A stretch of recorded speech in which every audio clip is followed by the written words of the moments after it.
निवारोणी विषय तो त्यांचा झाला नारायण नावडे जनधन माता पिता निर्वाणी गोविंद असे मागे पुढे निर्वाणी गोविंद असे मागे पुढे काहीच साकडे पडवले दी विषय तो त्यांचा झाला नारायण नावडे जनधन माता पिता तुका म्हणे सत्य कर्मावाये सहाय्य तुका म्हणे सत्य कर्मावाये सहाय्य घातलिया भय नरकाधारी विषय तो त्यांचा झाला नारायण नावडे जनधन माता पिता महायोग पीठे तटे भीमरथ्यम वरं पुंडरीकाय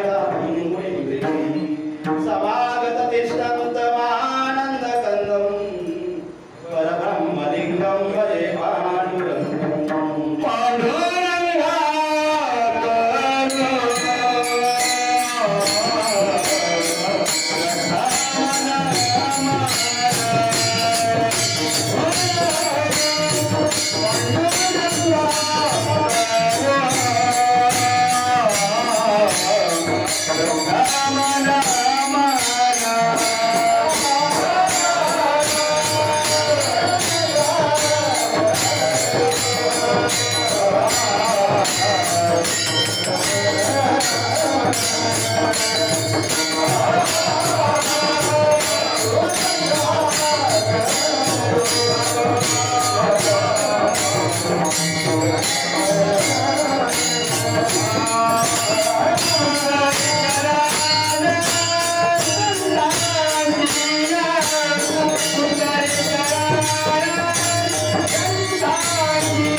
कथेचा विस्तार बाबाजी सद्गुरु दास तुका नमो सद्गुरु तुकया ज्ञान दीपा नमो सद्गुरु सच्चिदानंद रूपा नमो सद्गुरु भक्त कल्याण मूर्ती नमो सद्गुरु भास्करा पूर्ण कीर्ती समचरण सरजम सांगणीला उदारम जगन्नीत पाणी मंडल मंडलान तरुण तुलसी माला कजरम कंजनेत्रम सलेद वदासम विठ्ठल चिंतयामि दयाचे केलिया स्मरण होय सकल विद्यांच्या तेचे बंधू श्री चरणा श्री गुरुचे ते नमस्कार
मस्तके पायावरी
भक्तायसे जाणा जे देही उदास गेल्या शापास निवारणी विषय तो त्यांचा झाला नारायण नावडे जनधन माता पिता.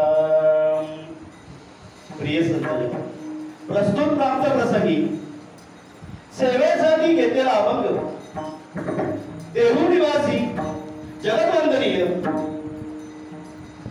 संतांचे महामेरू महावैष्णव श्रीमंत योगी संत तुकाराम महाराज यांचा चार चरणाचा भक्तांची लक्षणं सांगणारा आदर्श असा अभंग आपल्या सेवेसाठी घेतलेला आहे.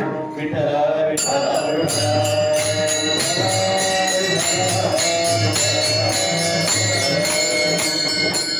या अभंगामध्ये तुकाराम महाराज सांगतात भक्तायसे जाणा जे देही उदास. भक्त म्हणजे कोणते भक्त या देहाला काय आसक्त झालेले आहेत असे उदास भक्त गेले आशापास निवारणी त्याचा आशापास जो आहे तो काय केलेला आहे निवारण केलेला आहे शिल्लक नष्ट झालेला आहे. दुसऱ्या चरणात सांगतात विषय तो त्यांचा झाला नारायण नावडे जनधन माता पिता. त्यांचा विषय एकच आहे कोणता आहे नारायण भगवंत पंढरीश्वर पांडुरंग आहे. विषय तो त्यांचा झाला नारायण नावडे जनधन माता पिता. त्याला कोणाच आवडत नाही.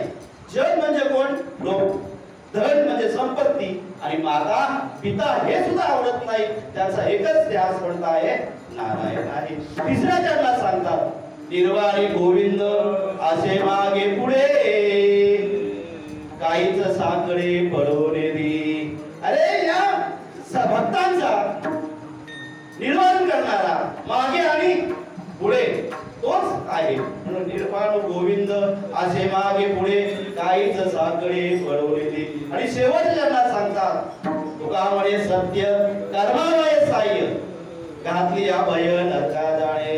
हे काही सत्य असे कार्यक्रम होतात कोणते सत्याचे म्हणा अशा कार्यक्रमामध्ये काही लोक करतात व्यत्यय आणतात.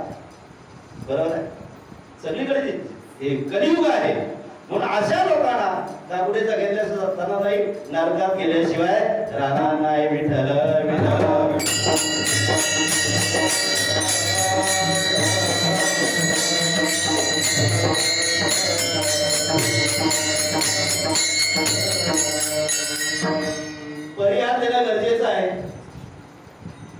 आज आपल्या गावामध्ये तलवली अष्टमी ना तलवली तर्फे अष्टमी सद्गुरु स्वामी सुखनिवासी हरिभक्त बाबा वाजे बाबा धोंडू बाबा दत्तराम बाबा आणि आताची पिढी जी आहे आपल्या समोर बसलेली आहे मारुती महाराज, ही गुरु परंपरा तिथून चालत आलेली आहे. आणि अशा वेळी ही सेवा माझ्याकडे येताना ग्रामस्थांनी ठरवलं.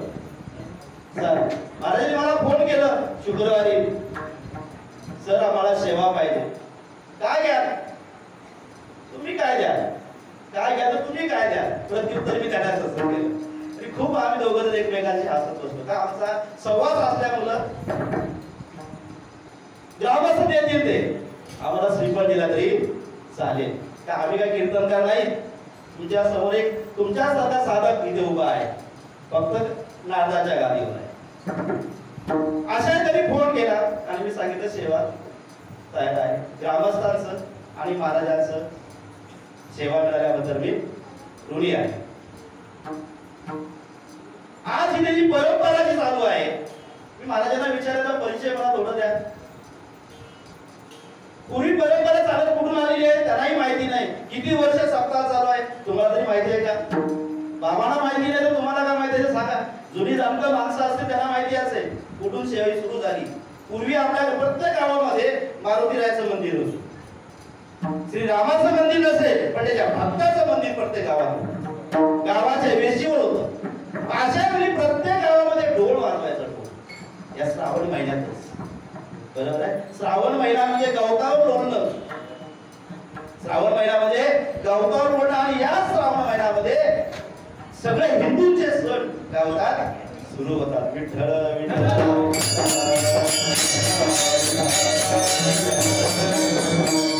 आणि त्या ढोलाचा नाद केला जात होता. ढोल दोन्हीकडनं वाजला जात होता. आता पण लोक दोन्हीकडनं ढोल वाजवतात. तसा तो ढोल वाजवला होता, नाद होत होता फक्त. बाकी भजन कीर्तन त्या रामकृष्ण या मंत्र सुद्धा केला जात नव्हता. फक्त जेव्हा श्रद्धा होती त्या ढोळावर. असा 15 दिवस म्हणा, आठवड्याचा म्हणा, काही लोक महिनाभर गोविंदापर्यंत असायचा एका सुरू श्रावण झाला की. पण त्याच्यानंतर बाबांनी सांगितलं मला की हरिभक्त बाबा आले आणि त्यांनी सांगितलं ढोल वाजवताय त्याच्यावर आणखी काय घ्या, नाममंत्र घ्या, गळ्यात विणा घाला आणि टाळ वाजवा. तिथून परंपरा कीर्तन परंपरा सुरू झाली गेली. विठ्ठल विठ्ठल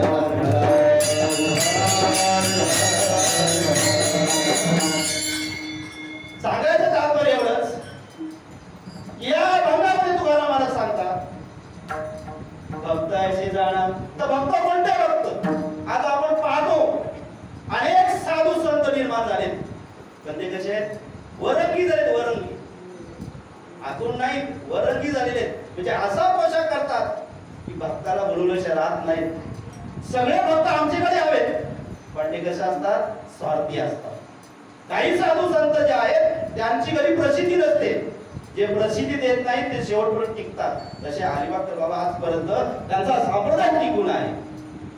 प्रसिद्धी नाही, जे प्रसिद्धी देतात ते काही कालापुरते असतात. बघा आपण कितीतरी पाहतो प्रसिद्धीमध्ये ते शेवटपर्यंत टिकून राहत नाही. कितीतरी असे संत होऊन गेले पण ते प्रसिद्धीच आले नाही. पण त्यांची ख्याती आजपर्यंत काय चालू आहे.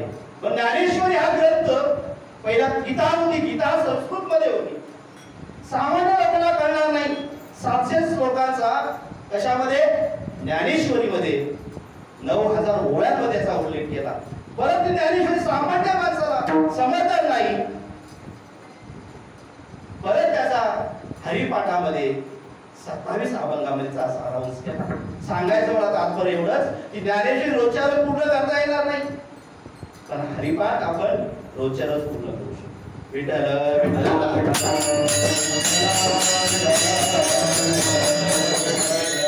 भक्त कसे असावे? भक्त क्षमावे सर्व भारे हारी न सांगता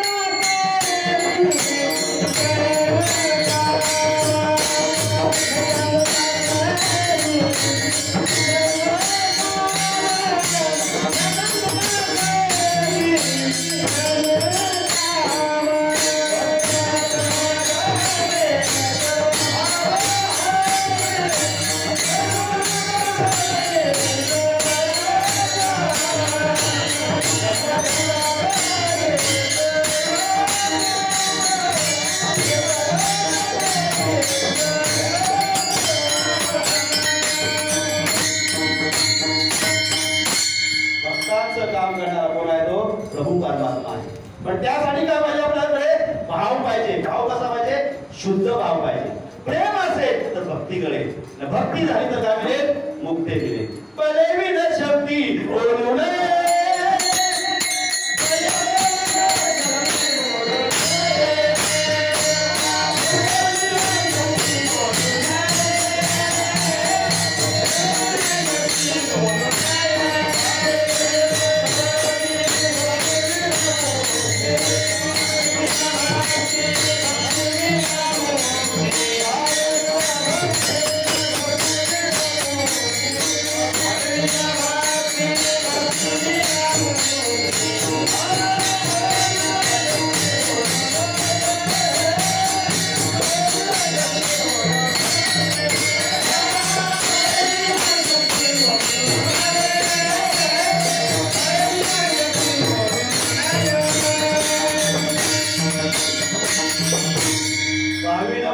भक्ती विना मुक्ती. भाव शुद्ध असेल तर आपल्याकडे मुक्ती सहज मिळेल. लोक काशीला जातात, बरोबर आहे, त्यासाठी मुक्ती मिळवण्यासाठी. अरे एका चंद्रभागेत जा, तिथे तुम्हाला मुक्ती मिळेल स्नान केल्यानंतर. पण शुद्ध भाव पाहिजे. शुद्ध बीजा पोटी फळे रसाळ गोमटी, असा शुद्ध भाव असेल तर फळ आपल्याला कसं मिळणार आहे? गोडच लागणार आहे. असा शुद्ध भाव असेल पण आपण हा देवाकडे न जाता पुढे आपण गुंतलेलो आहोत, संसारात गुंतलेलो आहोत. संसार आपल्याला सोडायला मागत नाही. हरीशी न बजसी कवण्या गुणे, हरीशी न बजसी कवण्या गुणे.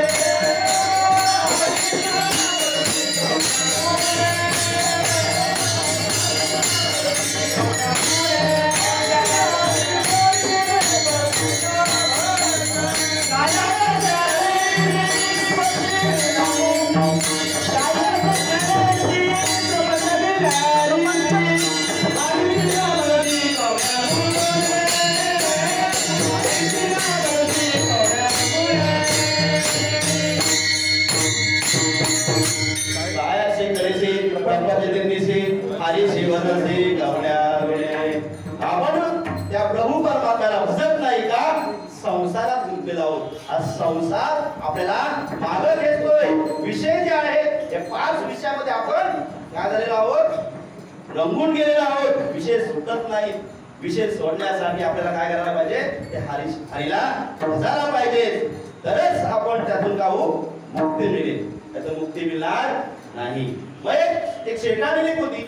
शेटाणीने एक उदाहरण घेतलं की आपल्याला तीर्थयात्रेला जायचं आहे. तीर्थयात्रेला जाण्यासाठी त्याने मोठी बहीण, एक मुलगी, एक मैत्रीण आणि एक जाऊबाई आणि स्वतः 5 जण गाडीमध्ये निघाल्या. आणि तेवढ्यात एक आताच नुकतं झालेल्या छोट्या मुलीची सासूबाई निघाली. आता वीणबाई म्हटल्यानंतर जागचं दुखलं, त्याला नाही म्हणता येत नाही. अशा वेळी काय केलं तिने? गाडीचं जागा फुल आहे. गाडी जागा फुल असल्यामुळे जागा नाही. पण ड्रायव्हरला सांगितलं तुम्ही खाली उतरा आणि या वीणबाईला त्या जागेवर बसवा. ड्रायव्हर खाली उतरले आणि वीणबाई तिथं बसल्या. वीणबाई काय ड्रायव्हर नव्हत्या, पण गाडी जाईल का पुढे? गाडी तिथेच राहिली. मग असा विषय विकारू जर आपण हे 5 विषय जर बाहेर सोडून दिले संसारातून तर आपली गाडी हे पुढे जाईल, वैकुंठला पोहोचल्याशिवाय राहणार नाही. विठ्ठल विठ्ठल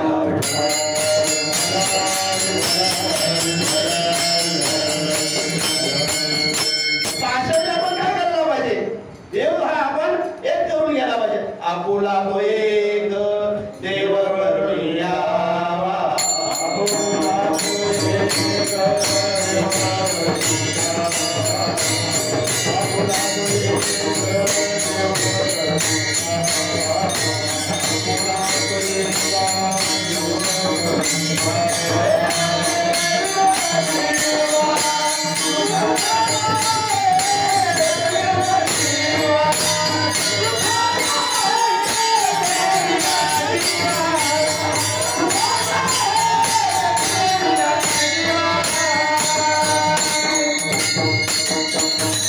आपुला तो आपले देव किती आहेत? 33 कोटी देव आहेत. कोणत्या देवाला भजायचं? या त्या देवाला भजलं तर त्याला राग येतो. म्हणून आपण काय करतो बघा, जिथे जिथे तीर्थयात्रेला जातो तिथून एक एक एक छोटी का प्रतिमा म्हणा, मूर्त म्हणा आणून देवाला ठेवतो. का ठेवतो? सगळ्या देवांचं आपण काय करतो? पूजन करतो. आपल्या काय आहे? शुद्ध भाव आहे. अशा वेळी आपण जर एकत्र राहिलं तर काय होईल? श्रीमद भगवद्गीतेत पण ते सांगितलेले आहेत. किती भक्त सांगितलेले आहेत? 4 भक्त सांगितलेले आहेत. अर्थ जिज्ञासू आणि ज्ञानी असे भक्त सांगितलेले आहेत. आता अर्थार्थी भक्त जे आहेत ते पुत्र धन दौलत सर्व त्यांच्याकडे आहे, पण ते काय करतात? श्रद्धेने देवाची काय करतात? पूजा करतात. त्याच्यामध्ये कोण आहे? तर विभीषण आहे आणि दुसरं जे आहे त्यांचं नाव आहे, नंतर दुसरा अर्थभक्त आहे. अर्थभक्तामध्ये जर पाहिलं तर निर्वाणीची साथ देणारे द्रौपदी आहे आणि गजेंद्र आहे. बघा, त्यांनी साथ दिल्यानंतर प्रभू परमात्मा धावत तिथे गेला. तिसरा आहे तो जिज्ञासू भक्त आहे. जिज्ञासू भक्त म्हणजे कोणता? त्याला जाणतो असा तो भक्त आहे, तो जिज्ञासू भक्त आहे. त्यात परीक्षित राजा आहे आणि उद्धव आहे. आणि चौथा जो आहे ज्ञानी भक्त. ज्ञानी भक्ता जर पाहिलं तर सर्व ज्ञान तो सर्व भूतांमध्ये असणारा प्रभू परमात्मा तो जाणतो, ज्ञान त्याला प्राप्त होतं. असा जो भक्त जो आहे त्यामध्ये संत तुकाराम महाराज किंवा संत मंडळी त्याच्यामध्ये येतात. आणि तिसरा जो पाहिला एकनाथ महाराजांच्या भागवतामध्ये सुद्धा 3 भक्त येतात. त्याच्यामध्ये त्या 3 भक्त कोणते येतात? उत्तम भक्त, प्राकृत भक्त आणि तिसरा जो आहे असक्त भक्त. मध्यम भक्त आणि प्राकृत भक्त हे 3 भक्त येतात. तर पहिला उत्तम भक्त कोणता आहे? भूतांमध्ये, आता भूत म्हणजे ते मेलेला माणूस भूत नाही, हे सृष्टीमध्ये जिथे जे माणूस जो आहे त्या भूतामध्ये सुद्धा कोण आहे? आता प्रभू परमात्मा आहे. असा जाणतो सगळ्यांमध्ये प्रभू परमात्मा आहे. ते कोण आहेत? तर संत मंडळी होऊन गेलेले आहेत. ज्ञानेश्वर माऊलींनी कशामध्ये देव पाहिला? रेड्यामध्ये पाहिला. बरोबर? एकनाथ महाराजांनी कोणाचा देव पाहिला? गाढवामध्ये पाहिला. संत नामदेव महाराजांनी कोणाचा देव पाहिला? कुत्र्यामध्ये पाहिला. असे संत मंडळी जे आहेत ते उत्तम भक्त आहेत. दुसरा जो आहे मध्यम भक्त. मध्यम भक्त कोणाला म्हणतात? देवाला सुद्धा बसतात, संतांना पण बसतात, पण ते कोण असतात? स्वार्थी असतात.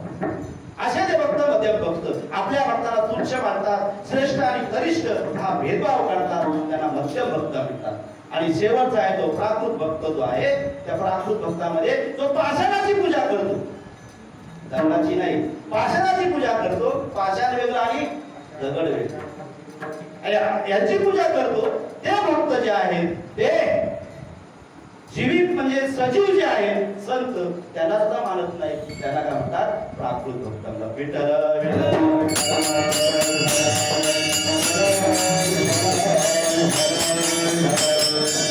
हे आनंद सांगायचं तात्पर्य झालं तर असे भक्त जे आहेत हे भक्त देवाला बसतात आणि असे भक्त बसल्यानंतर त्यांचा देह काय होतो?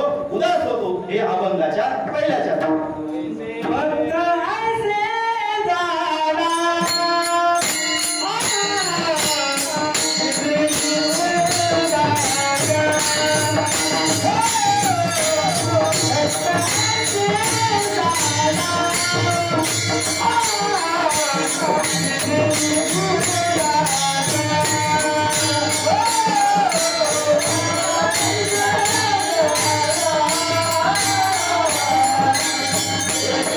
Yeah.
आणखी त्यांना उत्साह वाटेल.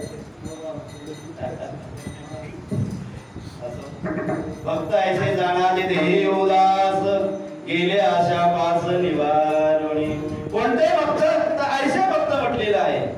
ऐसे भक्त म्हणजे हे आपले शरीर जे आहे त्या शरीरावर काय ते उदास झालेले आहे. पण आपण शरीरावर काय करतो? प्रेम करतो. शरीर अगोदर नव्हतं, जीव आणि काय होता? शिव होता. या जीवाचा आणि शिवाचा संबंध पूर्वी होता, आताही आहे आणि पुढेही राहणार आहे. शरीर एक संपलं की आपलं प्रेम कशावर आहे? शरीरावर आहे. शरीर एकदा संपलं की निघून जातं, पण जीव तसाच राहतो. तसा जुना नवीन कपडा जुना झाला की आपण फेकून देतो, तसा जीव दुसऱ्या शरीरामध्ये काय करतो? प्रवेश करतो. म्हणजे शरीर आणि जीवाचा संबंध आहे. जीवाचे जीव लगे येई हो पांडुरंगी. पाशाविने हा पांडुरंग हा जीवाचा परमात्मा आपला कशाने होईल? तर आपण शरीरावर प्रेम करून होणार नाही. आजकाल जर पाहिलं शरीरावर किती आपण प्रेम करतो, नशीब असा तरी देवाने प्राप्त करून दिलाय. तो जर नसता तर आपण कोण, आपण कसे दिसतोय हे सुद्धा पाहता आलं नसतं. तो त्याने निर्माण केलाय. मानवाने जरी केला असला, मानव निर्मित असला, पण बुद्धी कुणी दिली? त्याने दिली. आज आपण काय करतो बघा, फाउंडेशन किती लावतो. एक उदाहरण देतो, सांगतो. एक गेल्या वर्षी कीर्तन होतं आमच्या नागोठणे विभागामध्ये आणि कीर्तनकार बाई होती.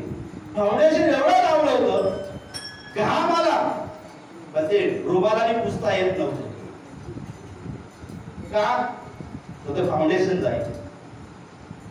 कशासाठी एवढं आपण शोले कशासाठी करतो? शरीराला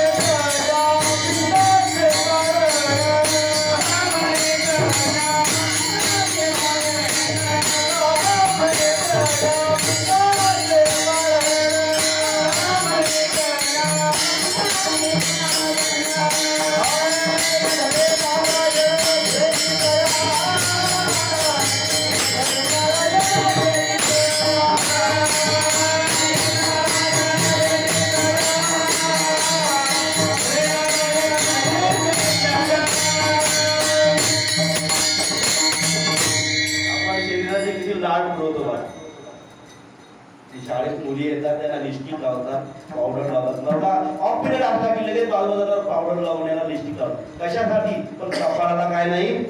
टिकली नाही. अरे मुसलमान लोक तरी त्याचा धर्म पाळतात, पण आपल्या हिंदू धर्माच्या मुली कपाळाला टिकली सुद्धा लावत नाहीत का? अरे आपली भारतीय संस्कृती टिकून ठेवा. हर घर झेंडा का सांगितलं सरकारने? अरे त्याचं स्वातंत्र्य आपल्याला मिळालं, पण त्याचाच आपण जी जाणीव जी आहे ती विसरून गेलेलो आहोत. तिरंगी झेंडा म्हटलं की झालं. शाळेत असताना आपण सकाळी उठून फडकवला जातो, पण एकदा शाळा सुटली की झोपून राहतो. ती छोटी छोटी मुलं गावात प्रभात फेरी करतात, तेव्हा आपण उठून बघतो घोषणा आपल्या कानापर्यंत पोहोचतात. अशा वेळी शासनाने जो नियम लागू केला 3 दिवस चालू होता, काल होता, त्याच्या अगोदर होता आणि आज सुद्धा होता. आम्ही 3 दिवस झेंडा शाळेत पडतो. भारत माता की जय. स्वातंत्र्य दिनाच्या फक्त घोषणा द्यायच्या, आपण अंमलात आणायच्या नाही. एवढं आपण फाउंडेशन तयार करतोय. शरीराचे दाट पुरवतो बघा, फाउंडेशन करतो, टिकली लावतो, नाकाम नथनी फुलवतो, लिपस्टिक लावतो, पण घाम आला तर रुमालाने पुसायचा नाही. का? तो रुमाल खराब आहे. अशी परिस्थिती झालेली आहे. म्हणून मदरसा आपल्या पुत्राला सांगते, हे देह नाशिवंत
त्या शरीराला किंमत राहत नाही. तो कुठे जाणार? मशानापर्यंत जाणार. की तिथून संपला आपलं आयुष्य. बरोबर आहे. मग असा भक्त जे आहेत हे शरीराचा हात जर आपण गाठोडं सोडलं तर त्यात किती दुर्गती आहे. फक्त एकच मानव प्राणी ब्रश करतो सकाळी उठल्यानंतर. इतर प्राणी बघा ब्रश करतात काय. पण आपण पण जर ब्रश नाही केला उद्या सकाळी तर शेजारी माणूस बसलेला उठून जाईल. एवढा माणूस हा मानव प्राणी घाणेरडा आहे. इतर प्राणी पण मांस खातात. कुत्रा खातोय, आपण खातो ते कुत्रा देतोय, माणूसला देतोय. ते ब्रश करतात का बघा? नाही. पण त्यांच्या तोंडाचा वास येतो का? नाही येत. आपला काय येतो? म्हणून हे आता गाठोडं सोडलं तर खूप खराब आतमध्ये आहे. म्हणून असे भक्त जे आहेत हे देहाला काय आहेत? उदास झालेले आहेत. ऐसे भक्त जाणार तेही उदास. गेल्या आशापास निवारणी. आता आशापास कोणते आहेत? आशापास सुद्धा 7 सांगितलेले आहेत. पहिला आहे ब्रह्मपास. ब्रह्मपास पाहिला तर सांगायचं झालं तर सीता माता लंकेत गेली होती. त्यावेळी हनुमंतरा तिथे गेले आणि सीता मातेने सांगितलं झाडाची फळं खा. हनुमंतराने ती फळं खाऊन झाडाचा उद्ध्वस्त केला. उद्ध्वस्त केल्यानंतर तिथे इंद्र आला. इंद्र ऐकत नाही. पण इंद्राने काय केला? ब्रह्मशास्त्र सोडलं. ब्रह्मशास्त्राचा काय होऊ नये? अपमान होऊ नये. आणि अशा वेळी ब्रह्मास्त्र अपमान होऊ नये म्हणून हनुमंतराय रावणाच्या पुढे काय झाले? उभे राहिले. दुसरा जो आहे मायापाश. तर माया ही सगळ्यांना होती. मायातच आपण गुंतलेलो आहोत. माया जर आपल्याला सुटली तर आपण सुद्धा काहून संतासारखे काहून उदास झाल्याशिवाय राहणार नाही. म्हणून प्रभू परमात्मा त्यावेळी नारद मुनी तिथे येतात. नारद मुनी सांगतात, अरे देवा तुझ्या 16,108 बायका आहेत. त्यांनी मनात भावना निर्माण केली, मला एक दिली तर काय फरक पडेल. अशा वेळी देवानी सांगितलं, अरे बाबा तुला पाहिजे असेल ना तर ज्या मानात मी नसेल ती स्त्री तू घेऊन जा. सगळे माल पिल्ला 16,108 माल पिल्ला. पण देव त्या मालात नाही असा कोणताही मल नव्हता. आणि देवाने सांगितलं, अरे नारदाने सांगितलं, देवा ही काय तुझी माया आहे. आणि नारद मुनी निघून नदीवर जातात. तेव्हा देवाने मायावी नारदाची नारदी केली आणि तिला किती पुत्र झाले? 7 पुत्र झाले. हा असा मायापास. तिसरा जो आहे कर्मपास. कर्म कोणाला सुटत नाही. तो जन्माला आला कर्म करावेच लागतात. कर्म नाही केले तर पोट सुद्धा भरणार नाही. अशा वेळी कर्म सुटत नाही. कर्मातून सगळे बघा. श्रीराम कर्माने गेले, बरोबर आहे. वनवासाला गेले. दशरथ राजा गेले. आणखी श्रीकृष्ण सुद्धा गेले. अशा अनेक संत कर्माला गेले. तिसरा चौथा जो आहे यमपास. यमाच्या तावडीत सुद्धा कोण सुटत नाही. ज्याचं आयुष्य संपलं की तो यम आल्याशिवाय राहत. आणि 5वा जो आहे भवपाश. हा भवपाश जो आहे त्यात पाहिलं तर चांगदेव आणि यमाला किती वर्ष परत पाठवलं? 14 वेळा परत पाठवलं. अरे जा, पण असाच चांगदेव पण या भवपाशाचं तर निवारण करता आलं नाही. त्यावेळी संतांची भेट झाली आणि त्या भवपाशाचं काय झालं? निवारण झालं. 6वा जो आहे ज्ञानपास. तर ज्ञानपास म्हटलं तर कधी कधी ज्ञानाला अहंकार येतो, माझ्यासारखा मीच दुसरा कोणी नाही, अहंकाराने छाती फुगवतो. पण त्या ज्ञानापेक्षा कधी ते अज्ञान परवडतं. अज्ञानीच लोक कीर्तनाला बसतात, ज्ञानी लोक कीर्तनाला येत नाही. विठ्ठल विठ्ठल.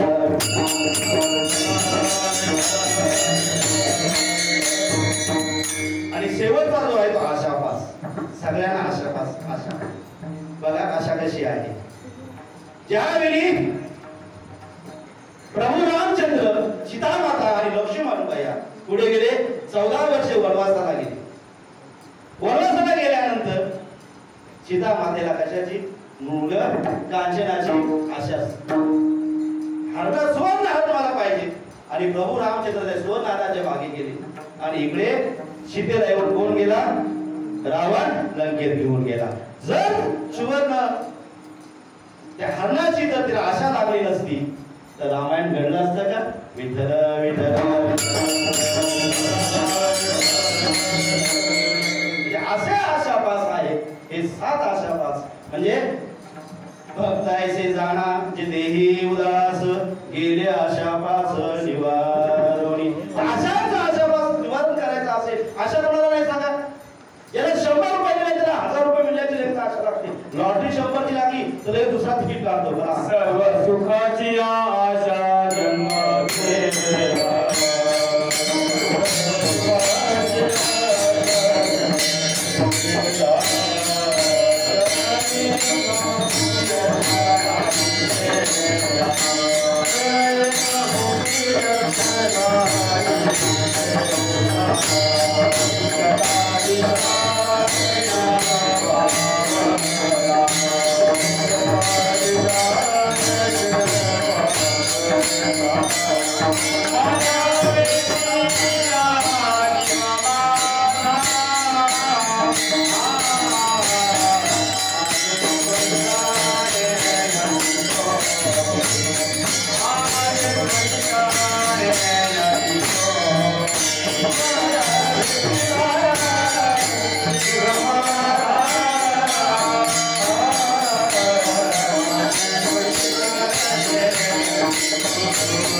अशी आपली आशा आहे. आशा कधी सुटत? आशा एक आहे, निराशा होते आशेची, पण आपली आशा कधी संपणारी नाही. ज्याला 100 रुपये भेटले त्याला 1000 रुपये मिळाले, ज्याला 1000 मिळाले पुन्हा आशा लागते 1 लाखाची, ज्याला लाख मिळाले तो कोटी मिळाले त्याला सप्तकोटी. बरोबर आहे. नंतर राजा म्हणला पुन्हा काय म्हणतो? मला काय बनायचं आहे? शिव बनायचं आहे. शिव काय म्हणेल? मला विष्णू बनायचे. प्रत्येकाची आशा जी आहे ती आशा वाढतच जाते. एखाद्याकडे धन दौलत एवढी आहे पण तो सुखी आहे का? नाही. परत त्याचा धंदा जो आहे, बिझनेस आहे, तो वाढण्यासाठी त्याची आशा अपेक्षा पुढे वाढतच राहते. पण ही आशा जी आहे याचं निवारण करण्यासाठी त्याला एकच प्रभू परमात्मा ची गरज आहे. त्याचा एकच विषय होतो तो अभंगाच्या दुसऱ्याच्या विषय येतो.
विषय तो त्यांचा झाला नारायण नावडे जनधन माता पिता असे उदा झालेले संत असतात. त्यांचा देव काय असतो? एकच नारायण झालेला असतो.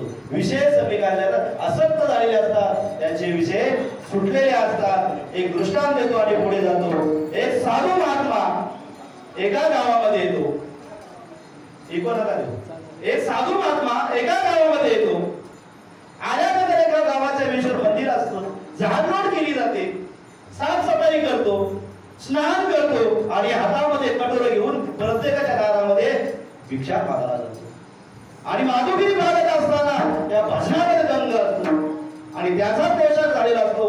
त्यांना हे उदास झालेले असतात, त्यांचे केस जटा वाढलेले असतात, पोशाख इकडे अस्ताव्यस्त झालेला असतो आणि गावातली कुत्री इथे असतात. अशा साधू संतांच्या मागे असा जर पोशाख असेल तर ती काय लागतात? त्यांच्या मागे मागे लागतात आणि मागे गेल्यानंतर डुंकत गेल्यानंतर ते भजनामध्ये दंग असतात आणि त्याच वेळी त्या कुत्र्याने त्याच्या पायाच्या पोटरीला काय केलं असतं?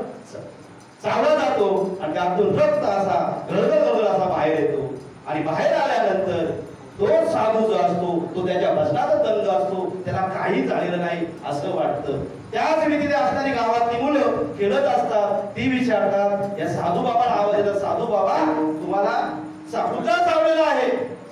पण तो त्याच्यामध्ये दंग असतो. पण शेवटी त्या भजनातून त्याला बाहेर काढतात. बाबा बाबा आपको कुत्ते ने काटा है, काटा है तो काटने दो, मुझे क्या करना है? तो चौडी जाणे और कुत्ता जाणे. एवढे हे संत जे असतात ते असतात उदास असतात. विषय तो त्यांचा झाला नारायण नावडे जनधन माता पिता. आता जन का आवडत नाही?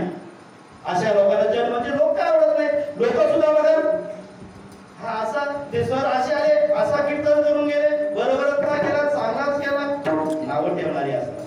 मला नाही तुम्हालाही नावं ठेवतात, सगळ्यांना नावं ठेवतात. असे जन आहे. तुम्ही चांगलं करा तरी नाव ठेवणार, वाईट करा तरी नाव ठेवणार, तर करायचं तरी काय? असे जन आहे. बरोबर आहे. एक धोबी, धोबी म्हणजे कपडे धुणारा आणि मुलगा, त्यांचे कपडे धुतलेले असतात ते प्यायला जातात आणि येताना गाढव आणि बापलेक असतात. हे आल्यानंतर एक गृहस्थ भेटतो. अरे काय बापलेक दोघे जण आहेत आणि गाढव रिकामा चाललेला आहे. मग तो काय करतो? धोबी बाबा असतो, त्या मुलाला गाढवावर बसवतो आणि बाप चालत असतो. पुढे गेल्यानंतर आणखी गृहस्थ भेटतो. काय माणूस आहे, तरुणा बाण मुलगा तू आणि बाप वृद्ध झालेला आहे, त्याला चालत लावतो आणि या गाढवावर बसलेला आहे. त्याला तोही बोलतो अरे बरोबर आहे, आणि बाबा माझे वृद्ध झाले, काम करून करून थकले, त्यांनी बसावं, मी चालावं. मग तो उतरतो आणि बाबाला बसवतो. पुढे आणखी गेलं तर पुढे दुसरा गोष्ट भेटतो. का हा माणूस आहे, छोट्या मुलाला चालायला लावतोय आणि आज गाडावर बसलेला आहे. मग तेही दोघे विचार करतात, अरे आज करायचं तरी काय. दोघेही बसतात आणि पुढे आणखी गेलं आणि पुढचा गृहस्थ भेटतो आणि तो म्हणतो, अरे आपल्याला असं रिकामं चालता येत नाही आणि मुख्य जनावर दोघे बसलेले, हे शोभतं का तुम्हाला. आणि दोघेही उतरतात. जन कसं आहे बघा, जन असं आहे, जन हे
जग असंच आहे, नाव ठेवण्याचे जाणार नाही. तुम्ही किती चांगला घरात मुलाचा लग्न करा, मुलीचं लग्न करा, एखाद्याला कमी पडलं तरी नाव ठेवणार, खाऊन जरी टाकून दिलं तरी नाव ठेवणार.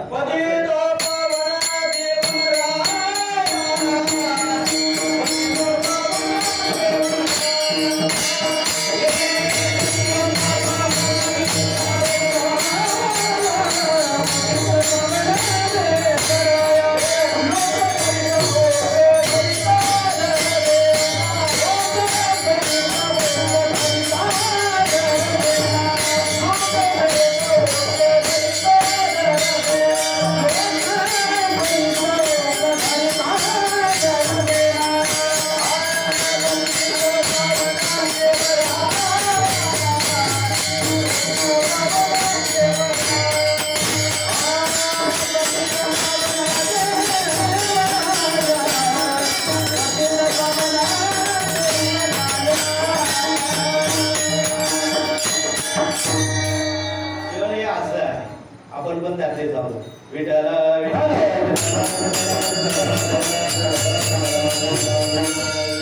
प्रश्न विचारून बघा, आपण पण दुसऱ्याला नाव ठेवतो, ठेवतो की नाही. आपण पण त्यातले जाऊ, मी पण तुमच्यात आहे, वेगळं नाही. विठ्ठल विठ्ठल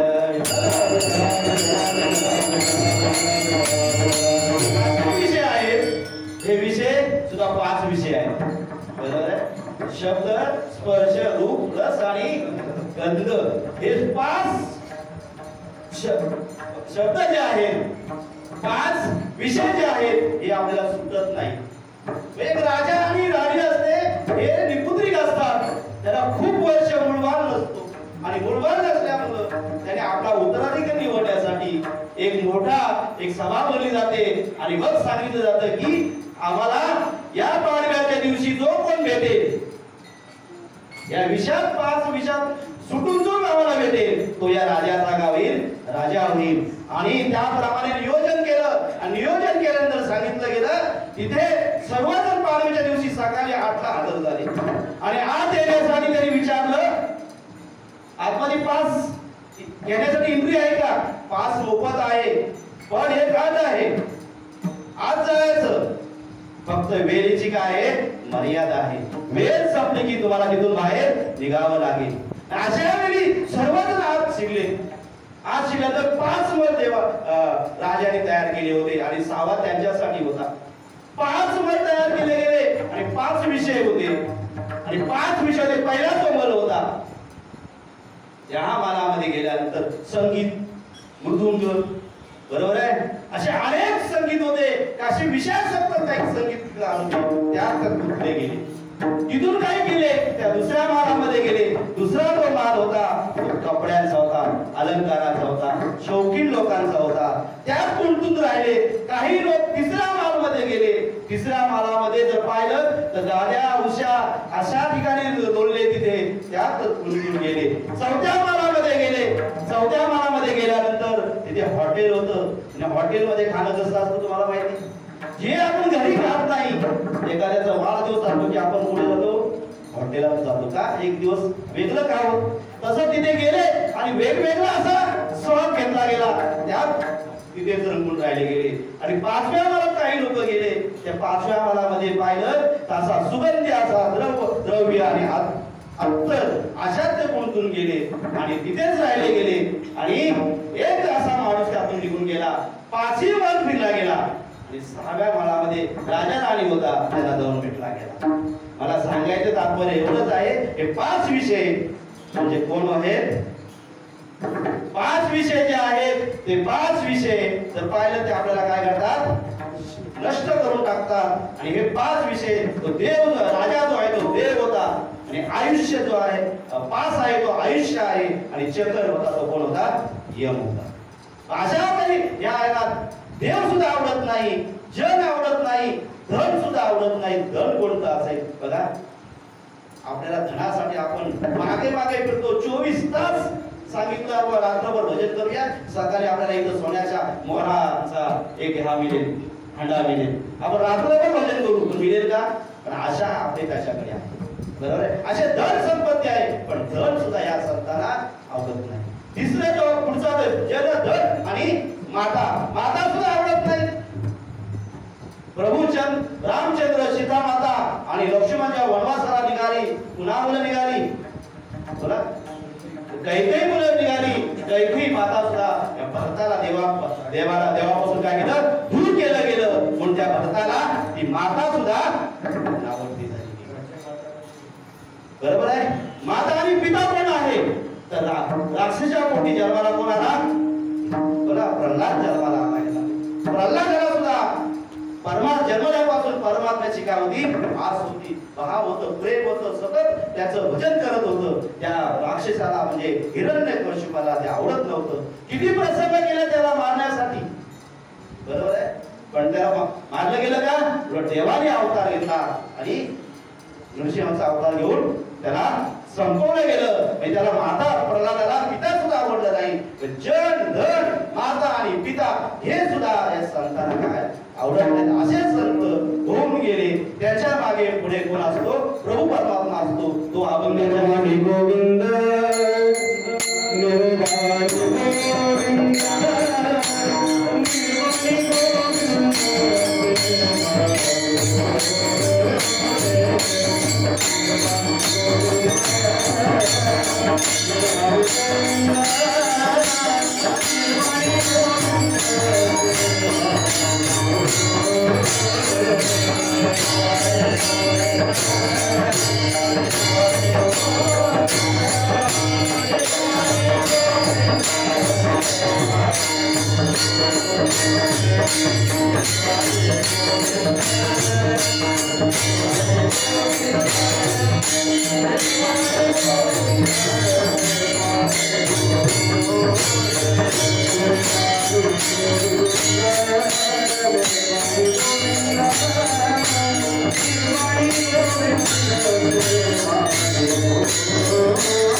निर्वाण गोविंद असे मागे पुढे काहीच साकडे पडवले आता निर्वाण गोविंद बघा कुठे आहे मागे कुणाच्या मागे होता द्रौपदीच्या मागे होता पण द्रौपदीचं जेव्हा वस्त्र आनंद झालं त्यावेळी देवाने काय पुरवल्या वस्त्र पुरवलं गेलं तर मागे जाऊन पुरवलं गेलं आणि पुढे कोण होता अर्जुनाचा सारथी देव पुढे होता द्रौपदीच्या मागे द्रौपदीच्या आणि अर्जुनाच्या पुढे ज्यावेळी कौरवांचं 18 अंशांनी सैन्य मारलं गेलं पण पांडवाच्या केसाला तो धक्का लावून दिला नाही ज्यावेळी युद्ध संपलं युद्ध संपल्यानंतर दर दिवशी कोण उतरायचे पहिले प्रभू परमात्मा उतरायचा आणि नंतर अर्जुन उतरायचा पण शेवटच्या दिवशी देवाने अर्जुनाला सांगितलं तू उतर अर्जुन बोलला देवा नेहमी तू उतरतो आज मला काय सांगतो नाही पण ऐकत शेवटी देवाने त्याला रथातून ढकलून दिलं गेलं देवाने जेव्हा उडी मारली तेव्हा रथाने काय घेतलं पेट घेतलं अर्जुन मग एक हे झाला आणि मग सांगतो अरे मी जर असतो तर मला वेगळं सरपण आणण्याची गरज सुद्धा लागली नसती असा देव पुढे आहे आणि द्रौपदीच्या मागे पुढे उभा राही संभाळित आली आगाद निवारया असा देव आज प्रभू परमात्मा संकटावर काले की तो होऊन येतो पण काय पाहिजे मनोभावी त्याची काय पाहिजे भक्ती पाहिजे आधी घेतो आणि मग बरोबर आहे जेव्हा सफरचंद कापताना देवाचं बोट कापलं गेलं पण द्रौपदीने शालू पाहिला नाही त्याचा लगेच फाडला गेला आणि ती चुली त्याला बांधली आपण काय केलं असं सांगा चुली देवाचा पोतेरा आणला असता आणि तो देवाला पण बांधला असता पण तिने मागे पुढे पाहिला नाही शाळू पाडला देवाच्या बोटाला बांधला म्हणून देवाने जेव्हा संकट आलं तेव्हा ते वस्त्र पुरवलं गेलं नंतर ऋषी मुनी आले त्याला जेवण पाहिजे होतं त्यावेळी सुद्धा अगोदर काय खाल्लं भाजीचं पान खाल्लं बरोबर आहे नंतर भोजन दिलं गेलं मागे पुढे उभा मागे पण आहे पुढे पण आहे बरोबर आहे अशा वेळी निवारण करण्यासाठी चोखोबा सगळ्यांना माहिती संत चोखोबा पंढरीची वारी निघाली होती वारी चालू असताना त्याला राहून संत आहेत ते संत कसे आहेत त्यांचा एकच विषय कोणता आहे नारायण झालेला आहे अशा वेळी ते संत त्यांना राहत नाही आपल्याला पण चावूल लागते बरेच असे आपले वारकरी आहेत सांगायची गरज नाही की चावूल अशी लागते तर वारीला सुरुवात होते तर आपण अगोदरच तयार होतो निमंत्रण द्यायची गरज पण चालत नाही त्यातर काय म्हणता निमंत्रण लागणारा आलो असतो पण तुम्हाला पत्रिकाच दिली नाही पण हा पत्रिका देऊन सुद्धा आला नसता. पण या वारीला कोणीच चुकत नाही असे चोखोबा म्हणतात. आता करायचं काय? सोयराबाई पत्नी सांगते, अरे बाबा तुम्ही जर वारीला गेलात तर माझं बालक पण कोण करेल? त्याने जाताना त्यांनी सांगितलं, मी जातोय, माझी चिंता कोण करेल? तो प्रभू परमात्मा करेल. त्याच्यावर हात सोडून तो निघून जातो. पण सोयराबाई सांगतात, जाता जाता वंशला सांगून जा, वाटेमध्ये घर आहे. पण चोखोबा त्या भजनात रंगवून जातात, वारीत निघून जातात. देवावर त्याने आशा सोडली आणि त्याची बहीण न सांगता निघून गेल्यानंतर स्वतः प्रभू परमात्मा तिच्या पोटामध्ये जेव्हा प्रसूतीची वेळ येते, आता करायचं काय? त्याने दरवाजात थाप मारते.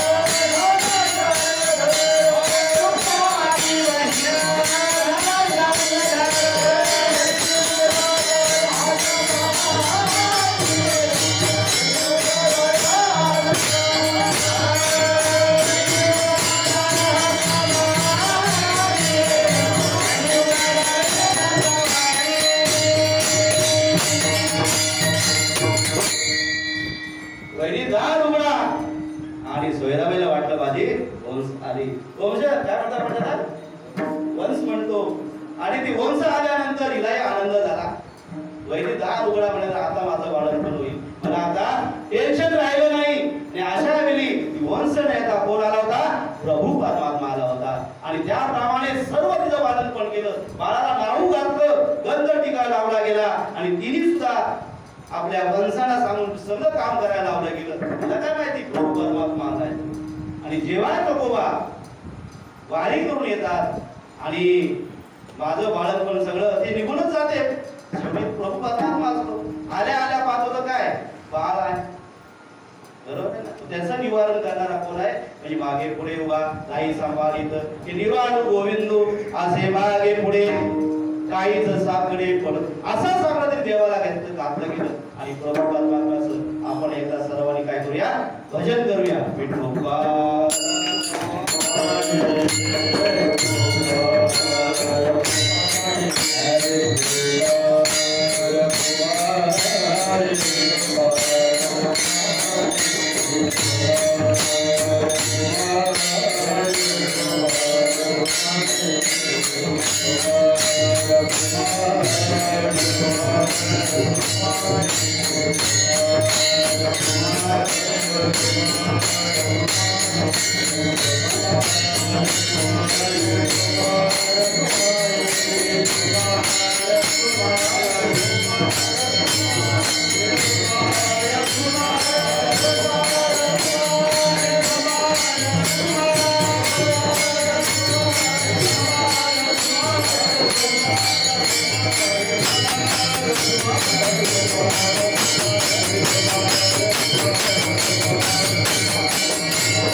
विषय तो त्यांचा झाला नारायण नावडे जनजन माता पिता निर्वाणी गोविंद असे मागे पुढे काहीच साकडे पडवून येते. असा प्रभू परमात्मा जे सत कार्यामध्ये विघ्न आणतात, बरोबर आहे? सत कार्य अशा सत कार्यात विघ्न आणतात त्यांचा नरकात गेल्याशिवाय राहत नाही. आपण बरेच ऐकतो. काय ऐकतो बघा? मेल्यानंतर वैकुंठवासी, नंतर काय लावतो? कैलासवासी. आणि नरकात गेल्यानंतर मग काय लावत नाही? नरकवासी. लावले का बघा? असं ऐकलं आपण? कोण सांगतो की आमचा माणूस वैकुंठात गेला म्हणून? कोण सांगेल आमचा कैलासात गेला म्हणून? सांगू शकतो का? नाही. पण नरकवास आपण कधीच लावत नाही. म्हणजे अशा वेळी जर त्याला प्रभू परमात्मा शरण जायचं असेल तर अभंगाच्या शेवटच्या चरणात तुका म्हणे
विषय तो त्यांचा झाला नारायण नावडे जनधन माता पिता तुगामुळे सत्य धर्मावाय साह्य घातली या भय नरकाजणी.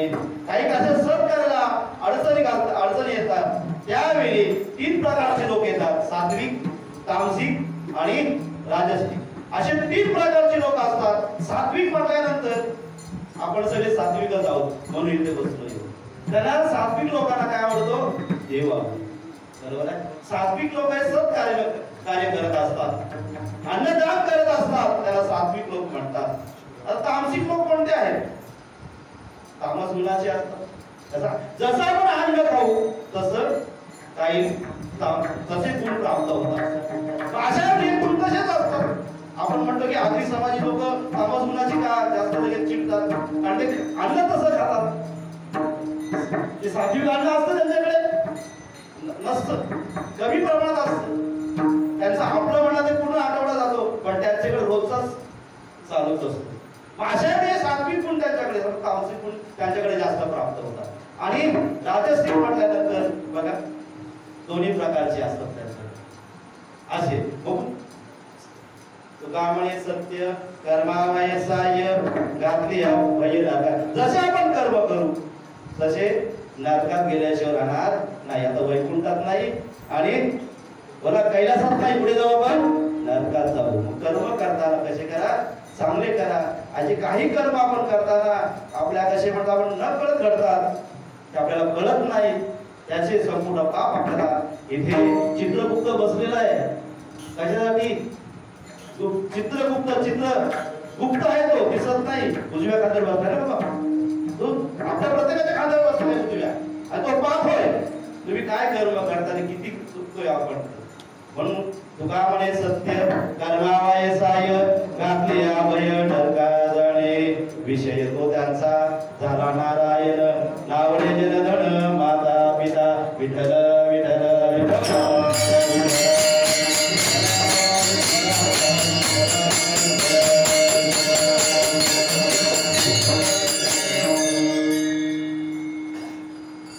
भक्त ऐसे जाणा जिदेही उदास, गेले आशापास निवारुणी. विषय तो त्यांचा झाला नारायण, नावडे जनधन माता पिता. अशा भक्तांना जन धन माता पिता आवडत नाहीत, पण माता पिता हेच आपले काय आहेत? गुरु आहेत. यांना विसरू नका कधी, हेच गुरु आहेत. कधी आपण माता पिताच्या चरणावर डोकं ठेवत नाही आणि दुसऱ्यांच्या लोकांना घालतो, काही त्याला उपयोग होणार नाही. अशा वेळी माता पिता हेच आपले परमार्थाचे काय आहेत? गुरु आहेत. बघ हे जन धन आवडत नाहीत, अशा वेळी आपण इथे सेवेला काय देऊया? पूर्ण वेळ आपल्या देऊया. त्याच्यासाठी ज्या संतांनी आपल्याला मार्ग दाखवला त्या संतांचं एकदा काय करूया? भजन करूया.